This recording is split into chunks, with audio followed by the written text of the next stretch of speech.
Topik kali ini kita membahas tentang Hah? virtual. Kenapa? Duduk kita, Je.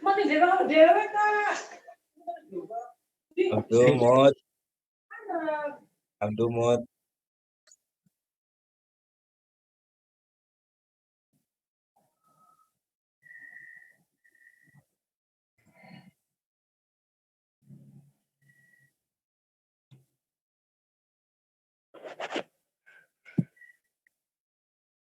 Hari ini kita membahas tentang virtual screening ya virtual screening. Jadi teman-teman kemarin sudah dapat materi tentang penemuan obat atau enggak? Ada atau enggak? Proses penemuan obat atau enggak? Sudah ada materinya atau enggak?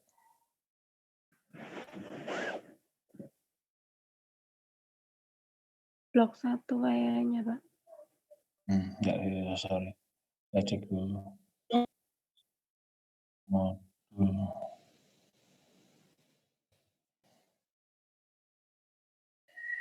Cek dulu ya.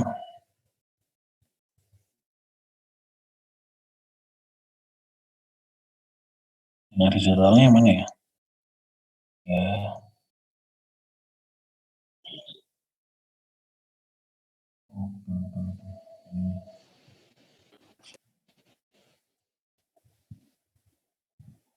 Ini.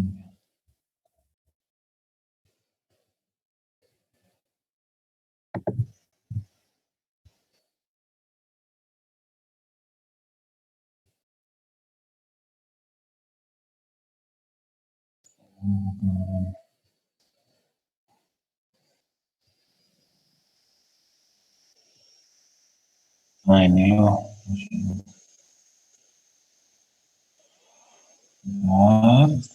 Ini larutan ini organik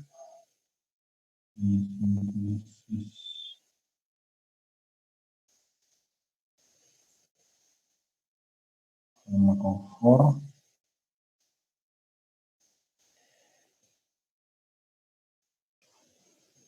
Oke, berarti gini aja deh. Saya mencoba menjelaskan singkat tentang proses penemuan obat. Mana ya?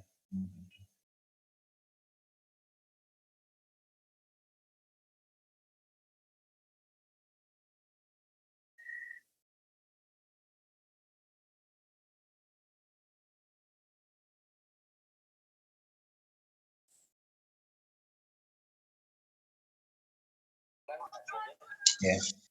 Jadi proses penemuan obat itu senyawa penuntut tahu apa enggak? Belum, Pak. Belum tahu. Lead compound belum tahu. Farmakofor tahu nggak? Iya, tahu. Iya, Pak. Farmakofor itu apa? Zat yang berikatan dengan Reseptor. gugus yang berikatan dengan reseptor. Ya, coba saya baca. Ini deh. Ini bukunya Richard Silverman. Jadi gini.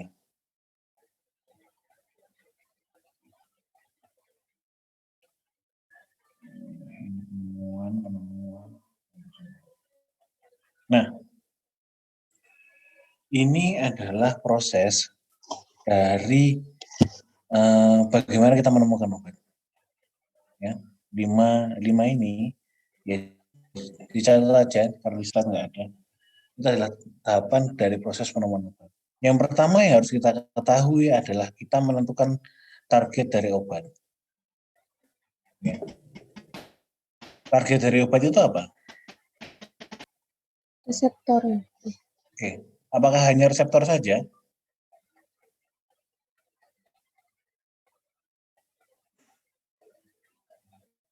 Penyakit yang mau diobati ya, Pak? Oke. Ya, memang targetnya adalah mengobati penyakit. Tapi bagaimana satu proses penyakit itu bisa muncul?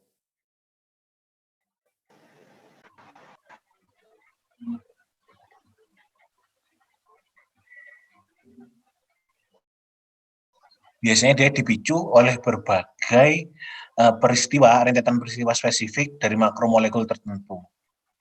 Jadi biasanya dia dipicu oleh protein-protein tertentu, ya makromolekul, seperti protein yang merupakan polimer panjang asam amino, yang dia itu kan looping atau berlipat-lipat. Ya, ini apa ini? Kira-kira ini apa namanya? Ini apa? Protein, Pak. Protein. Tapi ini protein jenis apa? Kira-kira? Integral. No. Peripheral. Ini satu protein di dalam, ini kan sel kan, ini kan dinding, ini kan membran sel kan ya. Ini adalah bagian dari sel yang merupakan protein yang dia bersifat sebagai reseptor. Ya. Ini proses pertemuan. Ini kalau kita breakdown jadi panjang seperti ini, polimer panjang, ini adalah protein gitu. Protein kan kumpulan dari asam amino ya, kita tahu ya asam amino. Amino asid ya. Ada bagian dari asamnya, ada bagian dari karboksilatnya. Nah, ini dia kan terukir-ukir seperti ini dan kemudian dia bertemu dengan satu molekul tertentu membentuk ikatan. Nah, ini adalah pertemuan antara reseptor dengan protein. Reseptor dengan obat. Nah, target itu tidak hanya reseptor. Ada target lain yang disebut dengan enzim. Ya. Selain enzim ada satu lagi target yang namanya DNA. Ya, ini adalah DNA. Daunomycin adalah obat yang dia bisa berikatan dengan DNA. Kecil sekali. Karena DNA kecil dia masuk dalam DNA. Maka yang harus kita lakukan adalah ya ini. Yang harus kita lakukan adalah kita mengetahui targetnya dulu. Kalau protein terlalu sulit, maka kita harus tahu penyakitnya dulu. Setelah penyakit, kita tahu jaringan mana yang sakit. Setelah tahu jaringan yang sakit, kita tahu sel mana yang sakit.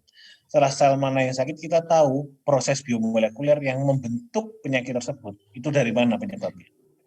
Dan bagaimana kita bisa mencegah penyakit tersebut. Contoh, ya, ini adalah proses sintesis kolesterol. Otak ini ya, ini adalah proses sintesis kolesterol. Sintesis kolesterol itu ada rentetannya dari senyawa yang namanya asetil-CoA dan asetoasetil-CoA menjadi HMG-CoA yang dia dirubah oleh HMG-CoA redutase, kan dia enzim kan dia katalis ya. Enzim adalah mengkatalis transformasi dari substratnya adalah HMG-CoA menjadi produk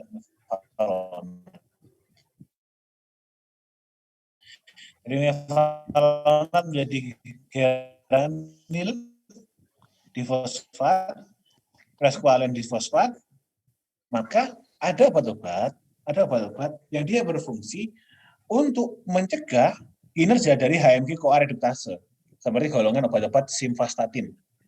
Ya, simvastatin atau vastatin.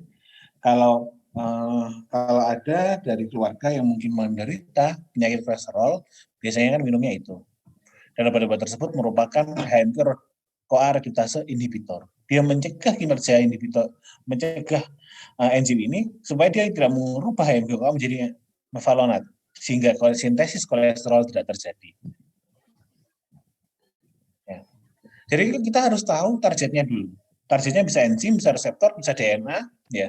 DNA itu biasanya digunakan untuk senyawa-senyawa anti infeksi atau anti kanker. Jadi DNA kan fungsinya untuk mereplikasi sel. Kalau replikasi tidak terjadi, kalau DNA-nya diganggu, maka proses replikasi tidak akan terjadi. Nah, yang itu kita tidak inginkan pada kondisi kanker adalah replikasi atau tumbuhnya sel-sel baru, sel-sel ganas yang baru. Maka kita perlu untuk mengganggu proses DNA untuk mereplikasi. Salah satu contoh obat yang dia berikatan dengan asam nukleat yang di sini.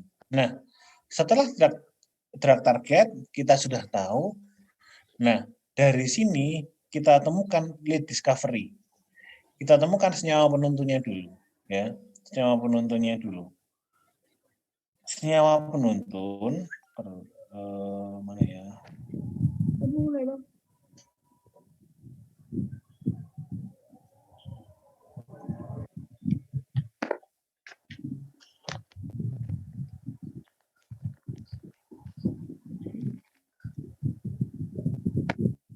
Ini deh, saya pakai begini deh, lebih enak.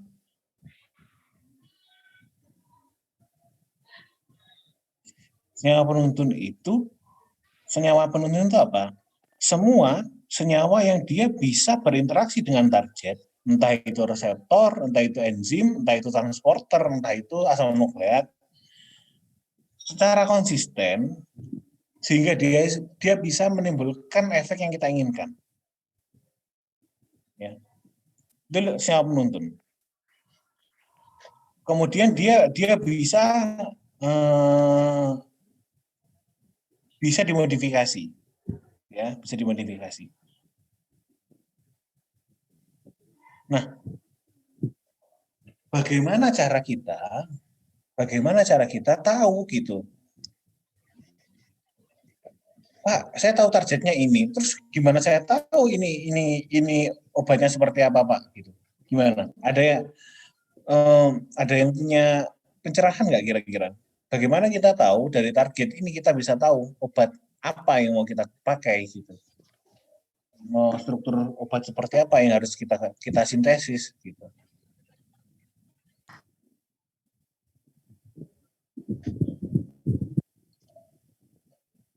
Ini saya kasih pembukaan dulu soalnya karena saya takut nanti langsung nggak nyambung dengan virtual screening ya. Jadi bagaimana cara kita tahu senyawa obat yang pas untuk berikatan dengan reseptor atau berikatan dengan enzim, maka seperti ini. Ya. Di sini ditunjukkan ada beberapa sumber dari lead compound, source of lead compounds. Yang pertama adalah natural ligand atau substrat dari target of interest. Ya. Kita bilang natural ligand, maka hubungannya dengan enzim. Ya. Jadi contoh kalau HMG ini tadi HMG-CoA reduktase, kalau substrat yang kita pakai adalah HMG-CoA ini. Ya. Jadi kita seolah-olah mau mengecoh HMG-CoA reduktase dengan menggunakan HMG-CoA yang dari luar gitu. Jadi HMG-CoA kan kita sudah tahu strukturnya. Kita bisa menggunakan model dari HMG-CoA tersebut. Atau ya di sini ini adalah obat yang ini adalah dopamin yang merupakan neurotransmitter yang merupakan natural ligan alami, jadi ligan endogen dari dalam tubuh yang bentuknya seperti ini. Nah, dari dopamin ini kita bisa melakukan modifikasi menjadi senyawa seperti rotigonin yang merupakan obat yang digunakan untuk Parkinson disease. Ya. Jadi dopamin itu diperlukan untuk kondisi Parkinson disease. Kalau teman-teman pernah dengar, Parkinson disease adalah kondisi di mana impuls dari neurotransmitter pada pasien-pasien menderita Parkinson disease itu berkurang. Jadi neurotransmitter sudah sulit untuk memproduksi dopamin. Efeknya seperti apa? Ada orang-orang yang tremor, kemudian kesulitan untuk mempertahankan keseimbangan, itu kondisi Parkinson. Nah, karena ada kondisi Parkinson tersebut, ini orang butuh dopamin gitu. Cuma kalau dikasih dopamin dari luar, eksogen, pasiennya tetap nggak sembuh gitu. Maka kita bisa menggunakan obat-obat yang dikembangkan dari dopamin tersebut. Itu cara yang pertama. Cara yang kedua, kita mencoba mencari tahu obat atau molekul lain yang kita sudah tahu dia bisa berinteraksi dengan target. Ya, ini contohnya sistin, ya, yang dia berikatan dengan asetilkolin nikotinik, reseptor asetilkolin nikotinik. Maka dari sistem ini kita bisa mengembangkan obat yang namanya varenicline ini. Jadi strukturnya kan mirip sistem varenicline. Nah, random or targeted screening ini maksudnya kita screening menggunakan database, fragment base itu kita langsung pakai X-ray kristalografi atau NMR, kita sesuaikan bentuknya dan komputasional. Nah, nanti virtual screening berhubungan dengan komputasional ini nanti, secara komputasi. Nah, setelah ini kan kita bisa menemukan lead compound, senyawa penuntun. Senyawa penuntun itu ini loh.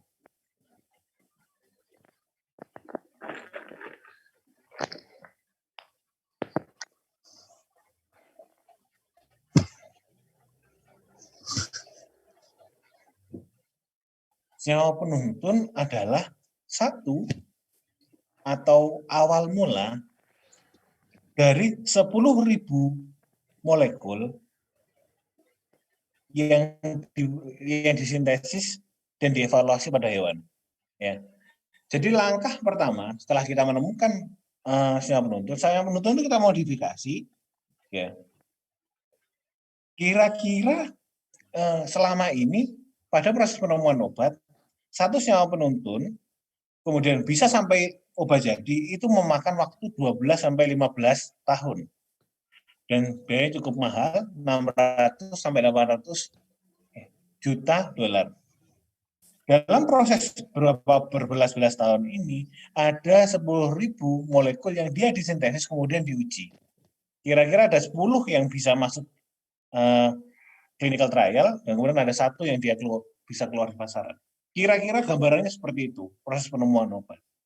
Ya. Cukup sulit, ya, lama, memakan waktu dan tenaga.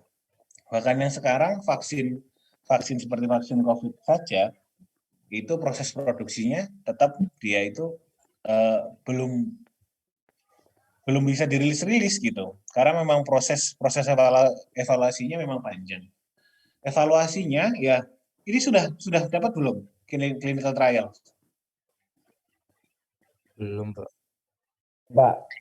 Belum. Ya, ini clinical trials itu adalah ini ya. Contoh setelah 10.000 kita hanya dapat 10 yang dia itu bisa masuk dalam uji klinis. Nah, uji klinis itu ada beberapa, fase 1 ya. Uji klinis artinya kita coba pada manusia. Ya. Diuji pada 20 sampai 100 volunteers. Fase 2 beberapa ratus volunteers. Fase 3 itu sudah masuk ke beberapa ribu yang dia bisa masuk ke rumah sakit ataupun klinik. Kemudian fase 4 post market. Setelah di pasaran apakah ada keluhan, ya.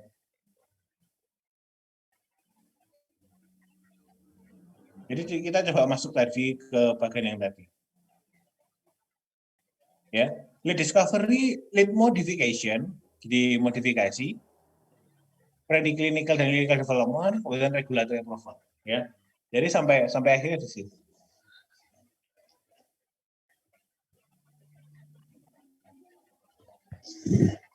Oke, saya masuk kemudian untuk bagian ke virtual screening-nya. Nah, virtual screening itu adalah screening in silico atau screening secara komputasi untuk mencari obat baru, ya, memudahkan untuk mencari obat baru, ya. Dia berfungsi untuk mereduksi banyaknya pilihan senyawa kimia untuk mendapatkan kandidat obat. Ya, dulunya kita kan tahu obat-obat ini kan mirip strukturnya, memiliki kemiripan struktur. Dulu pendekatan yang dilakukan untuk membuat satu obat adalah dengan mensintesisnya. Jadi obat ini ya, saya buat beberapa kandidat, ya contoh ini saya tambah ada cincin di sini gitu. Kemudian ada gugus apa di sini. Nah, itu kita sintesis semuanya. Kita sintesis, kemudian kita cobakan ke hewan coba. Ya, seperti tikus, mamalia seperti monyet dan kawan-kawan. Nah, akan tetapi virtual screening ini bisa membantu untuk proses supaya tidak memperumit gitu. Memperumit proses. Jadi screeningnya tidak melulu tentang eksperimen, tapi melalui komputasi. Nah, screening ada dua pendekatan. Yang pertama ligand base, yang kedua structure base. Ya, yang pertama ligand base, yang kedua structure base. Ligand base berarti berfokus pada apa kira-kira? Berikatnya obat dengan reseptor. No. Dia berfokus pada apa? Pada ligan yang mengikat gugusnya, Pak. Gugus fungsi itu, Pak. Pada rumus molekulnya, struktur molekulnya ya. Dia berfokus pada struktur molekulnya. Kalau structure base, Structure base. ya, dia berfokus pada apa? Pada struktur Sesuai dengan reseptor, Pak. struktur dari biological targetnya. Ya. Yang ini adalah ligand base. Kita perbaiki ligannya dulu. Yang ini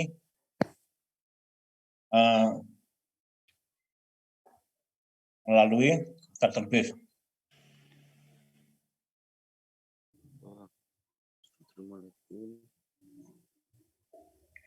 Nah, dua ini bisa digabungkan sehingga kita bisa melakukan docking.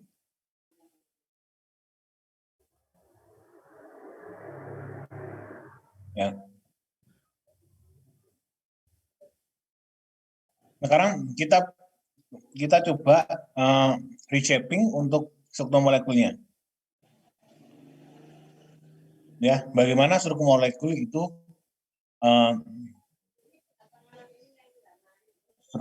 itu kita poles, ibaratnya gitu. Nah, yang pertama kita lakukan similarity screening, kemiripan. Nah, kita gunakan rule of 5 yang teman-teman sudah tahu. Pokoknya 5 ini harus dipenuhi. Karena molekul obat biasanya memenuhi 5 ini. Berat molekul berapa? Kurang dari 500. Koefisien partikelnya kurang dari 5. Donor reseptor ya kurang dari 5. Donor hidrogen kurang dari 5. Reseptor hidrogen kurang dari 10. Batas ikatan yang dapat diputar kurang daripada 10. Jumlah cincinnya kurang dari 4. Itu yang pertama.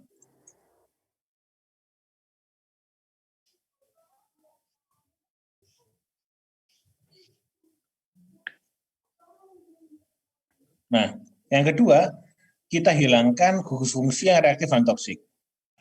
Ya. Alkyl halida, peroksida, karbonsida kita hilangkan. Peron eter, disulfida, metil alifatik dengan 7 karbon atau lebih, jadi terlalu panjang, itu kita hilangkan. Ya. Terlalu gampang. Kemudian natural product seperti quinone dan polyena itu kita hilangkan. Jadi gugus-gugus seperti ini kita hilangkan.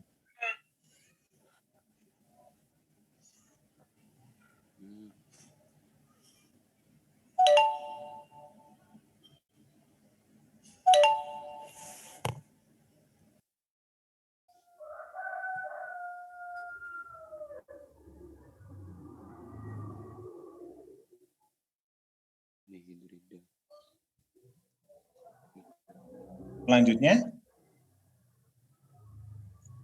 ya ini gugus-gugus yang harus dihilangkan ya.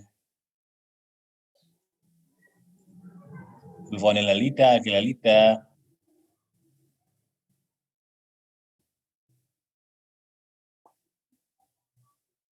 dioester, sulfonat ester, Banyak, Pak. Ya. Ya. Halida.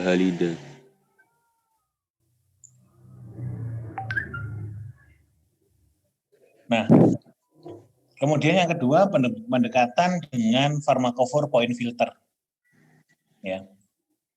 Ada yang paham tentang pharmacophore nggak?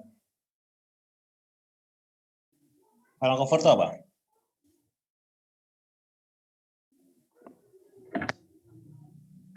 Gugus yang berkaitan dengan reseptor Senyawa yang berkaitan dengan dan reseptor. memberikan respon biologis.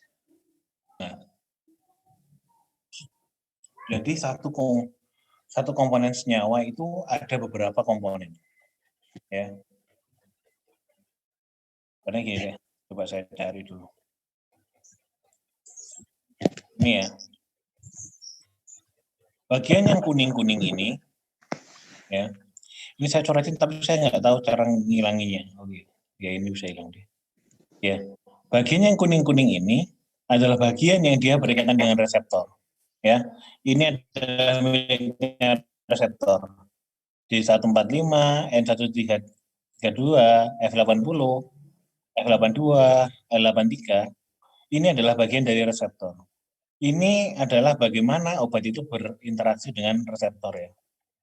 Nah, maka kita tahu bagian-bagian inilah yang merupakan farmakofor. Kalau bagian ini yang berikatan adalah farmakofor, lainnya adalah apa?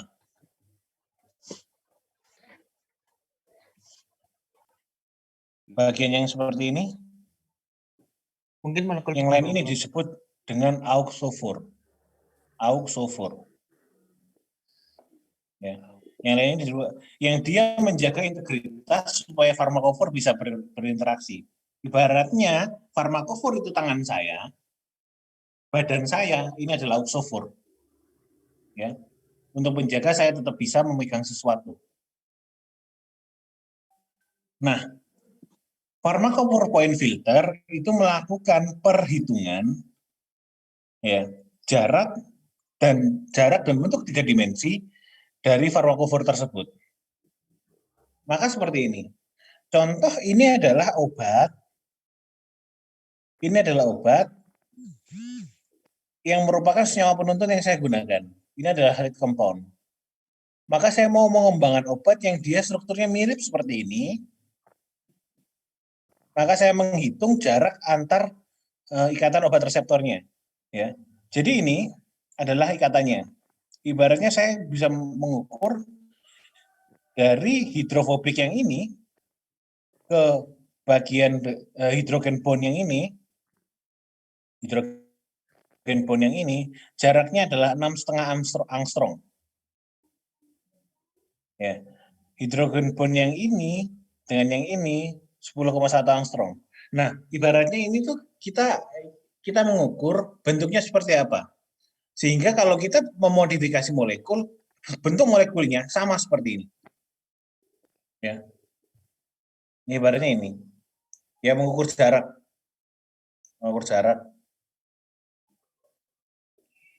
Nah, itu adalah pharmacophore point.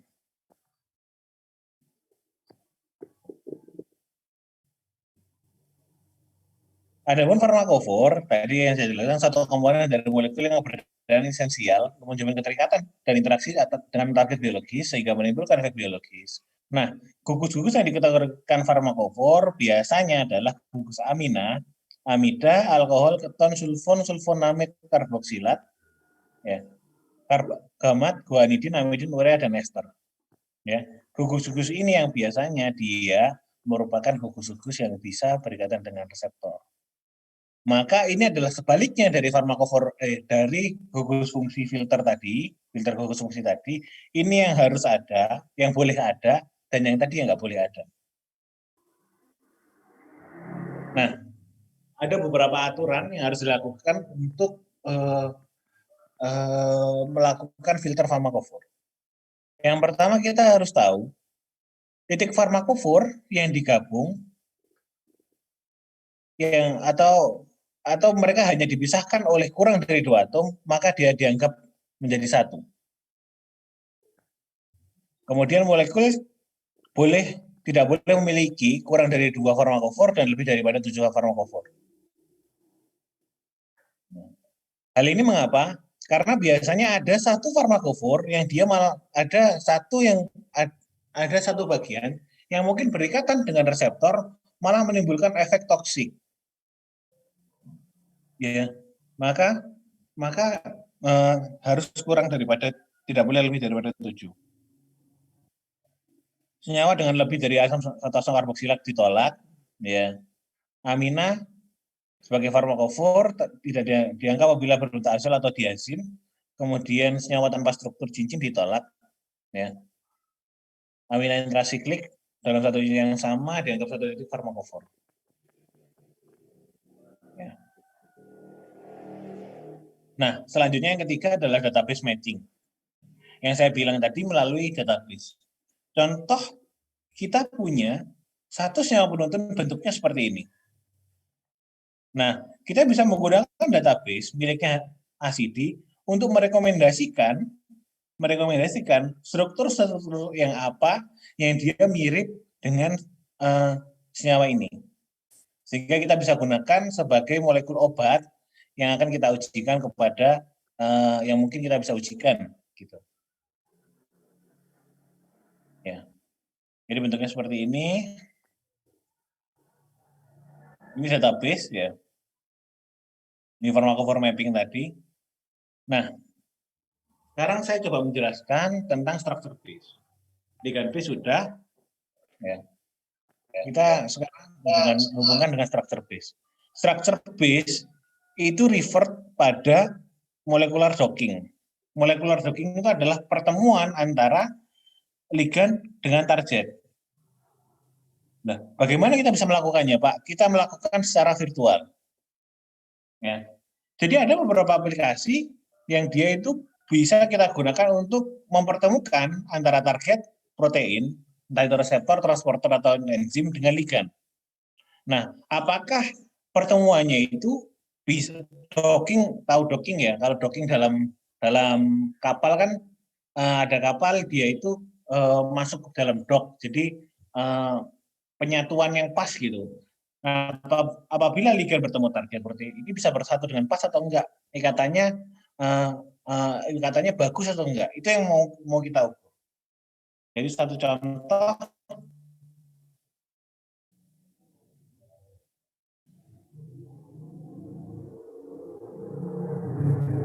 Satu contoh seperti ini.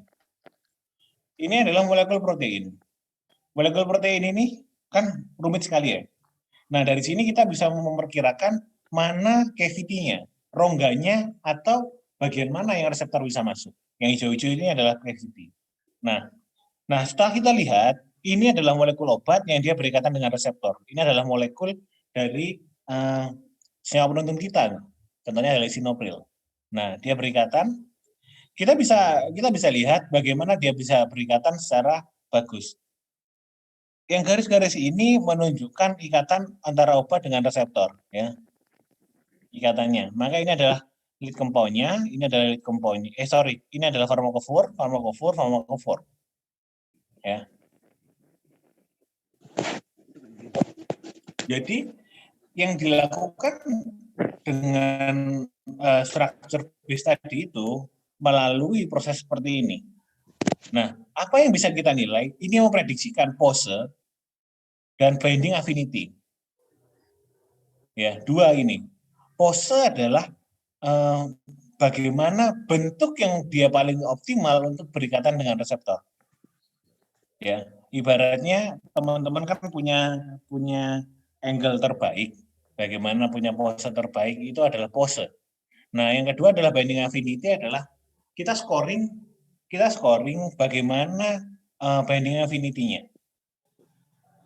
Binding affinity-nya itu kita scoring dengan biasanya kita gunakan di-rank score. Di-rank score itu menunjukkan seberapa besar energi yang digunakan untuk melakukan ikatan. Maka semakin besar energi yang digunakan untuk berikatan, maka afinitas bindingnya tinggi apa rendah? Tinggi, Pak. Rendah dong. Ya. Kenapa, Pak? Gini, saya mau membentuk ikatan dengan siapa yang namanya ini? Contoh saya mau membentuk ikatan dengan Farhana. Nah, kalau ikatan saya dengan Farhana itu membutuhkan effort yang tinggi, atau jangan saya deh, jadi gak enak saya ini. Contoh Larry gitu, Larry membentuk ikatan dengan Farhana gitu. Nah, tapi dalam proses Larry untuk membentuk ikatan itu butuh effort yang tinggi gitu, butuh tenaga yang tinggi. Aduh, setelah berikatan ternyata Larry ini masih suka nongkrong gitu. Terus yang Farhana masih suka jealous gitu, satu contoh gitu. Akhirnya energi yang dibutuhkan untuk mempertahankan ikatan itu sulit. Energinya kan besar kan. Aduh, kesel aku. Ini toh kok jadi perkara sih, jadi kayak gitu. Jadi energinya kan jadi terbuang banyak. Karena energinya tinggi, maka kemungkinan untuk ikatan terbentuk itu kan sulit. Paham nggak? Saya menganalisikanya sederhana. Satu contoh, kalau Larry mencoba berikatan dengan Novi gitu. Membentuk ikatan dengan Novi. Novi santai gitu. Energi yang dibutuhkan sedikit. Maka afinitas ikatannya itu tinggi. Membentuk ikatannya mudah gitu loh, ibaratnya gitu. Kalau energinya terlalu besar untuk membentuk ikatan, maka sulit. Ini seperti itu.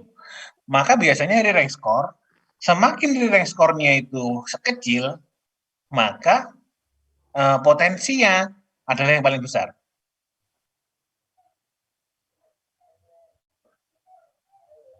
Oke? Ada beberapa hal yang harus dilakukan, preparasi struktur protein, preparasi ligan, kalkulasi docking, dan kemudian processing. Ya. Sampai di sini bisa dipahami?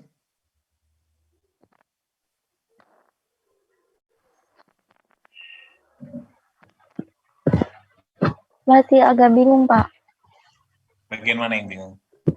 Yang ligan-ligan itu, Pak. Jadi ligan, coba dengarkan saya aja, wis.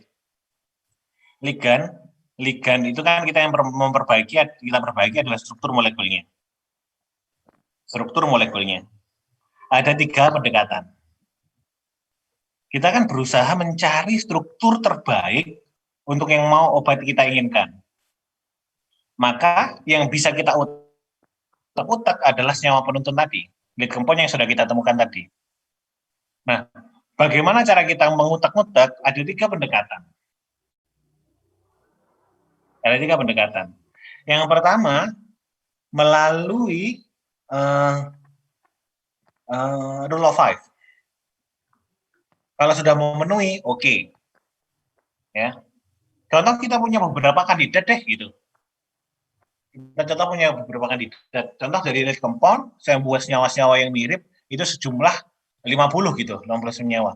Dari 50 senyawa ini memenuhi rule of 5 apa enggak? Memenuhi rule of 5, oke. Lolos seleksi ibaratnya, 50 lolos seleksi. Nah, kemudian setelah itu saya lakukan gugus fungsinya, filter gugus fungsi tadi. Nah, ternyata ada 5 senyawa yang dia memiliki gugus fungsi yang tidak disarankan. Maka saya eliminasi 5. Ya, oke. Saya eliminasi 5. Sisa 45 buah. 45 senyawa. Nah, kemudian saya pelajari senyawa penuntun saya. Senyawa penuntun saya itu berikatan dengan reseptor, itu farmakofornya bentuknya seperti ini. Jarak antar farmakofornya sekian angstrom, sekian angstrom. Nah, dari situ itu kita aplikasikan kepada angstrom. Itu adalah ukuran kan nggak mungkin pakai senti ya, kan dia kan kecil sekali, makanya ukurannya itu angstrom. Nah, kita aplikasikan kepada senyawa yang sudah kita kembangkan sebanyak 45 yang setelah kita seleksi tadi, itu ternyata Jumlahnya tinggal contoh 15 kurang 15 ya. Jumlahnya 30. Ya, jumlahnya 30. Jumlahnya 30 ya. Kalau teman-teman bingung, bagaimana sih Pak cara saya memilih molekul atau memodifikasi molekul? Nah, pendekatannya bisa melalui database matching yang tadi saya bilang itu tadi. Ya, jadi kembali ke awal, bagaimana saya bisa punya senyawa sampai 50, nggak usah bingung untuk ini tak tambah ini, tak tambah ini. Kita bisa melakukan database matching melalui database ACID. Ada beberapa banyak database-nya. Oh ini 50 senyawa ini melalui database tersebut. 50 senyawa ini kemudian kita lakukan tadi itu filter tadi itu sisa 30. Nah, setelah sisa 30, kita melakukan pendekatan structure base. Pendekatan structure base itu kita dockingkan 30 itu ke dalam reseptor. Nah, kemudian kita scoring mana yang paling oke.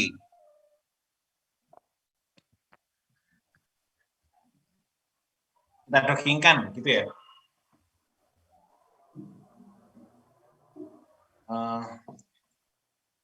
Contoh ya. Ini nggak bisa dicopot. Ini deh. Ya. Ini adalah reseptor. Ya. Ini adalah obat. Meskipun reseptor pasti lebih besar ya. Nah, untuk dia bisa terdocking sempurna, maka kan harus bentuknya pas gini kan. Ya kan? Ini adalah pendekatan structure base. Kita pasangkan antara yang kita mau dengan reseptor. Ini reseptor. Contoh, kalau ternyata dari awal senyawa saya adalah ini gitu, maka mungkin bentuknya mirip-mirip, cuma ini nggak pas gitu. Ya mungkin ini pas, cuma mungkin afinitasnya tinggi, afinitasnya rendah, gitu. Kita scoring. Sebenarnya ini harusnya ada satu sesi untuk menjelaskan tentang bagaimana kita docking harusnya. Tapi kayaknya nggak ada waktu untuk menjelaskan secara docking.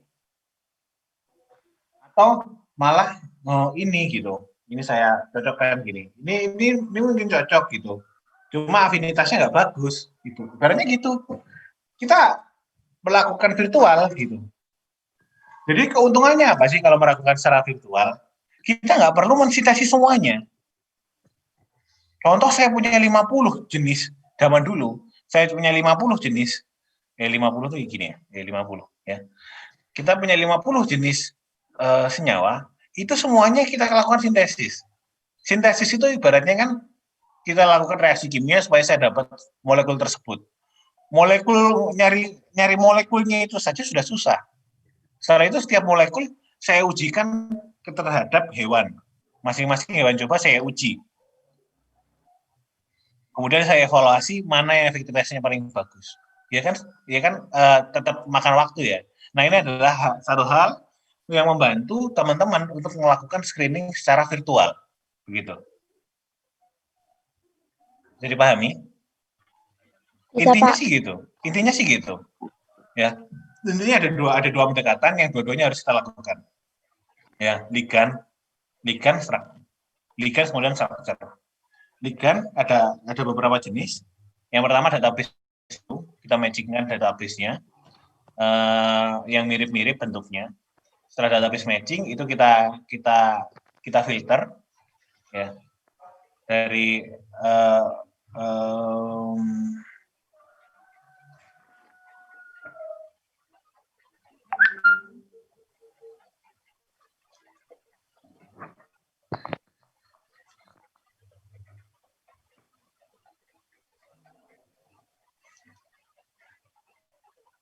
nah, saya sampai mana tadi? Database matching. Oh ya, setelah database matching, kita melakukan filterisasi, dari rule of 5, biasanya rule of 5 sudah langsung lolos. kemudian gugus fungsi, filter gugus fungsi yang harus kita hapus, kemana yang enggak, kemudian farmakofor.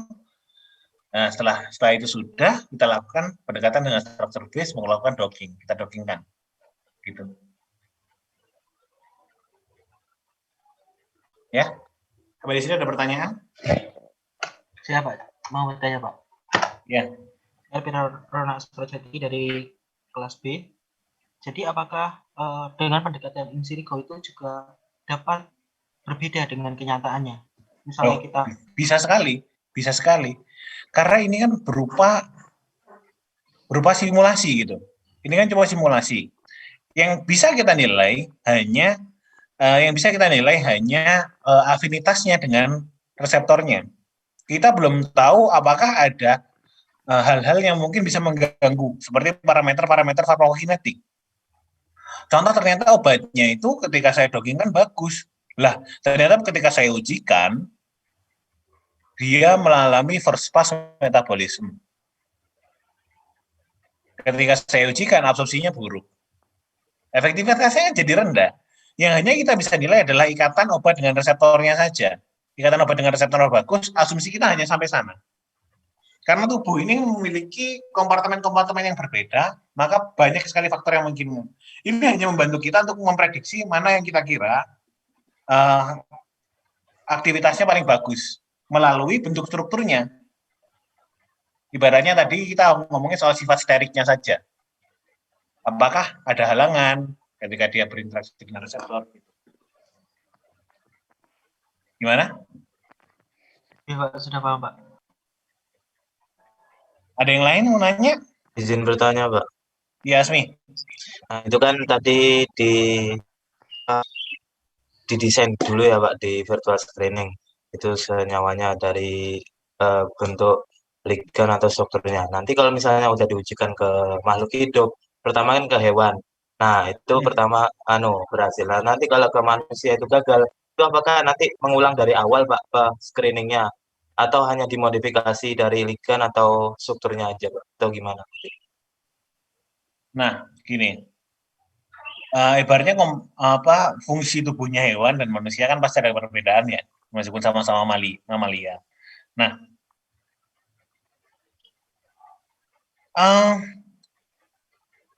ibaratnya gini, kita kan mau mencoba mencari struktur kimia dari obat yang paling pas supaya dia bisa bekerja secara optimal pada manusia, gitu kan. Kita ujikan beberapa struktur tersebut, kan nggak mungkin langsung ke manusia dong. Kan kita nggak zamannya Hitler, kalau zamannya Hitler langsung manusia mungkin ya. Nah, jadi kan kita cobakan dulu ke hewan yang dia memiliki mungkin fungsi faal yang mirip dengan manusia gitu. Nah, apakah ada resiko untuk dia itu tidak berhasil? Apa dia itu oke di mencit atau di hewan coba tapi enggak? Resikonya pasti ada. Resikonya pasti ada karena ada perbedaan. Contoh, setelah itu berhasil, kita uji cobakan ke manusia. Ya, keujikan ke manusia pun nggak sembarangan kita langsung ujikan gitu. Kita juga nggak zamannya Hitler juga ini. Kita ujikan dengan kesepakatan gitu, informed consent. Contoh, dan berbeda dengan hewan coba. Kalau hewan coba itu kita buat sakit. Bukan hewan cobanya terus sakit diabetes gitu. Ya enggak. Hewan cobanya kita rusak fungsi pankreasnya, kemudian sehingga dia mengalami DM gitu. Nah, kalau yang ini biasanya ke manusia itu emang orang dari awalnya dia sudah DM gitu. Orang yang sudah dari awalnya sudah DM, kemudian kita kasih tahu ini ada satu penelitian baru kita gunakan untuk kondisi ini, dan orang itu pasti dapat kompensasi gitu. Manusia itu pasti dapat kompensasi dari percobaan tersebut karena dia dicoba-coba. Nah, apabila ternyata ya dia tidak mengurangi kondisi diabetesnya, satu contoh diabetes ya, maka ya sudah itu kita tolak. gitu. Mungkin senyawa ini berarti tidak bisa kita gunakan kepada manusia gitu. Maka kita cari yang paling optimal. Ternyata kalau di clinical trial fase 1 gagal ya sudah, meskipun jarang sekali, mesti ada lah beberapa obat yang mungkin lolos dalam clinical trial fase 1. Gitu. Jadi kalau memang nggak berfungsi pada manusia ya pasti ditolak. Sudah ini nggak optimal gitu. Nah, contoh tadi kan Asmi nanya, gimana cara kita mengembangkannya? Kita lihat dulu di bagian mana dia bermasalahnya. Contoh kalau kita lihat, ternyata pada bagian farmakokinetiknya yang bermasalah, bukan farmakodinamik. Farmakodinamik adalah proses interaksi antara obat dengan reseptor ya. Farmakokinetik yang bermasalah, kita bisa memperbaiki parameter farmakokinetik tersebut. Ya, contoh dengan merubah rute penggunaannya, atau kita bisa merubah jadi bentuk prodrug. Kan seperti itu. Kan kemarin juga sudah bahas prodrug kan. Prodrug kan untuk mengeliminasi faktor-faktor farmakokinetik dalam tubuh gitu.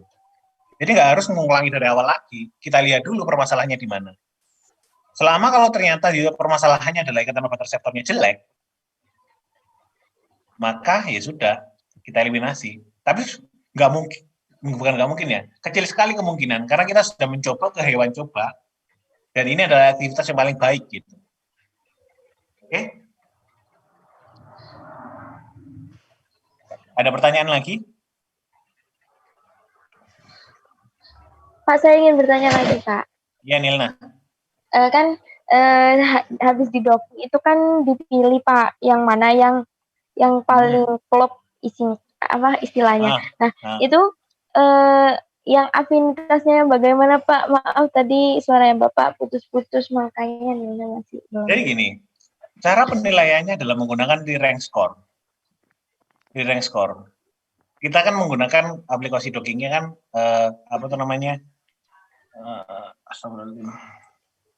Molegrow. Dia menggunakan re-rank score. Re-rank score itu menilai seberapa besar energi yang dibutuhkan untuk membentuk ikatan antara obat dengan reseptor. Maka ketika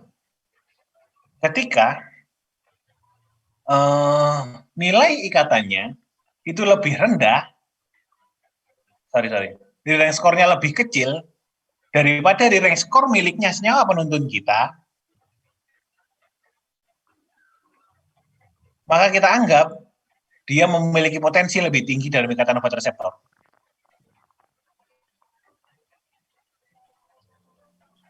Gimana ya?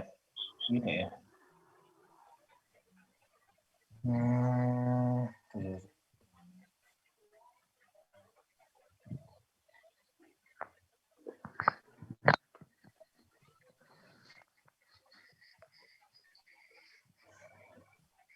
Ya, satu contoh gini.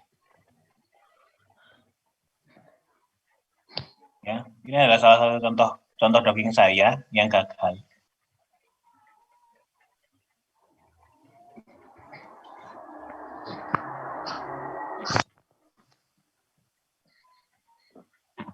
Mana ya? Oh ini. Nah, ini adalah rank score-nya. Ini celecoxib adalah senyawa penuntun yang saya gunakan. Nah, sedangkan yang saya pakai, beberapa versi yang saya pakai, rank score-nya tidak lebih tinggi, tidak lebih rendah miliknya celecoxib. Maka apa yang saya pakai ini kurang potensial untuk saya gunakan, untuk saya sintesis. Ya, ini adalah contoh. Rank score-nya ternyata lebih tinggi daripada yang celecoxib. Kalau yang saya lakukan bisa mendapatkan rank score yang dia lebih rendah daripada celecoxib, itu yang saya pilih. Caranya gitu.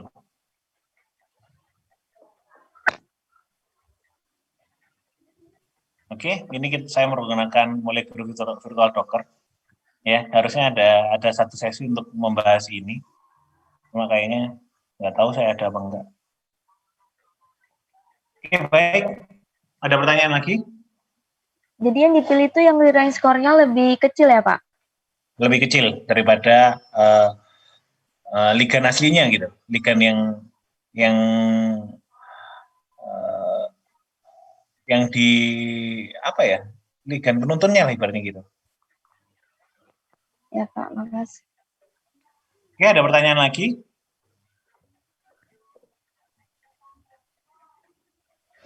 Ada pertanyaan lagi? Nanti PPT-nya disebar ya Pak? Disebar. Iya, nanti coba saya perbaiki deh. Ada beberapa PowerPoint. Oke, sudah? Iya Pak. Kalau sudah tidak ada yang bertanya, saya akhiri. Terima kasih untuk pertemuan ini. Semoga bisa bermanfaat bagi teman-teman nantinya. Kita akhiri dengan istighfar. Astagfirullahaladzim, astagfirullahaladzim, astagfirullahaladzim, dan doa penutup majelis. Barakallahu wa bihamdika.